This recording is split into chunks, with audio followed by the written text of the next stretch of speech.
Hi guys, it's Hani here. I'm back with another cookie decorating tutorial, and today I'm going to show you how to make these metallic black dress cookies. Let's get started.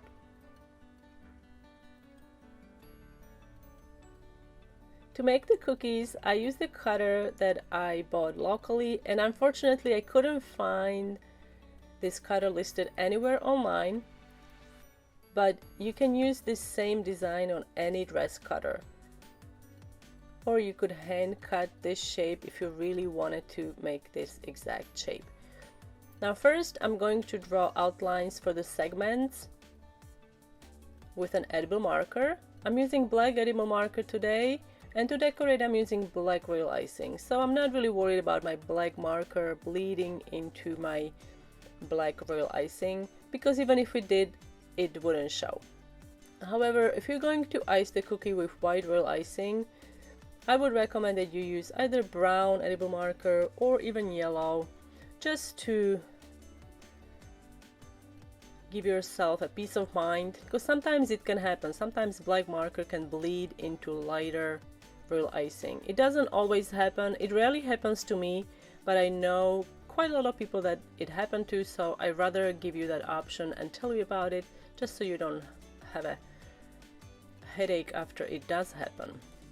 And to ice, I'm using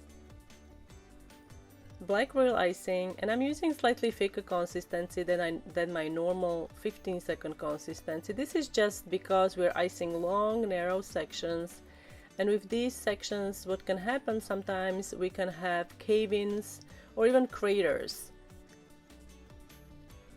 And so using thicker icing helps with this issue. However, sometimes it can happen even when you're using thick icing. So if it still happens for you, I'm going to show you a little trick later in the video that I learned from Korean's cookies that you guys can utilize to help you with the cave-ins.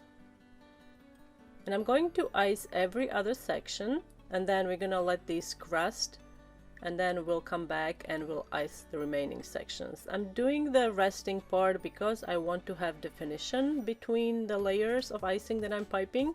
If I was to pipe each section after I pipe the section next to it, icing would blend together and we wouldn't have any definition in the skirt and the top of the dress.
Now we're going to let the icing dry before we add any details and before we airbrush the cookies. Now before we get there, I wanted to show you that little trick that you can use to eliminate cave-ins in your icing. Now this is a technique that I learned from Korean's cookies, and basically I'm creating support beams in my design, and these support beams, these zigzag lines I'm piping in the middle of each section, will keep the icing from sinking,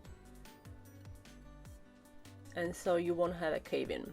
Now it is an extra step, but if you're really struggling with cave-ins, this is going to make your day. And to flood these sections, I'm using 20-second consistency royal icing. You can also use 15-second consistency, but I find with 15 the icing was rather flat, so I really just used thicker icing just so it was a little puffy. Now to make my black royal icing, I like to use black, super black by Americolor brand, and I color my royal icing in advance if possible. I find that resting the icing overnight or even for several days does help, and the color deepens over time. So I usually color my royal icing just to the point where it's dark, really dark gray, and then I let it rest. Now one thing about this method when using the support beam is to not use your scribe tool vigorously so you don't disturb that support beam underneath. Alright, so now we're going to add a detail on the bottom of the skirt. I'm using a petal tip 101S and I'm using stiff royal icing. I'm using back and forth motion to create a zigzag line. Narrow part of the tip is facing out and wide part of the tip is facing me.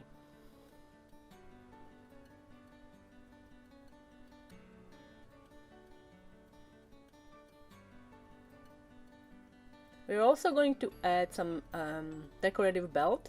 So I'm using piping consistency black royal icing, and we're going to add some gold sprinkles, gold sanding sugar. And this was actually gold sanding sugar by Wilton that I just picked up at local craft store.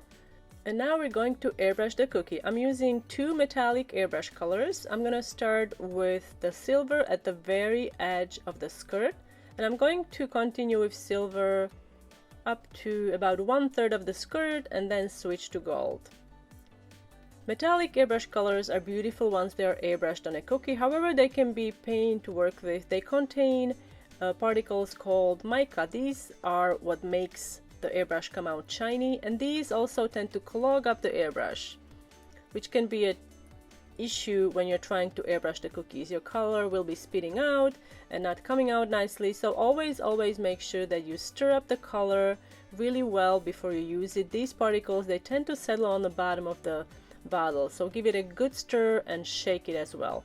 This alone, however, doesn't always solve the issue with airbrush being clogged up by metallic color. You can do another step and you can add Everclear to your metallic airbrush color. This is a strong grain alcohol. I'm using 151 proof, and I'm just going to deposit some of it directly into the bottle and give it a good shake.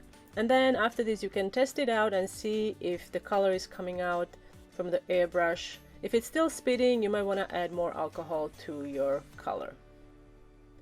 And always, and I'm talking from my own experience, make sure that you clean the airbrush gun after each use. Don't let the color dry in the airbrush gun. It's a pain to clean and you have to take the whole thing apart.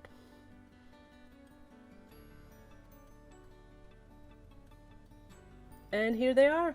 So this is how you can make these beautiful metallic black dress cookies. I hope you guys enjoyed this tutorial. Thank you so much for watching, and I will see you next time.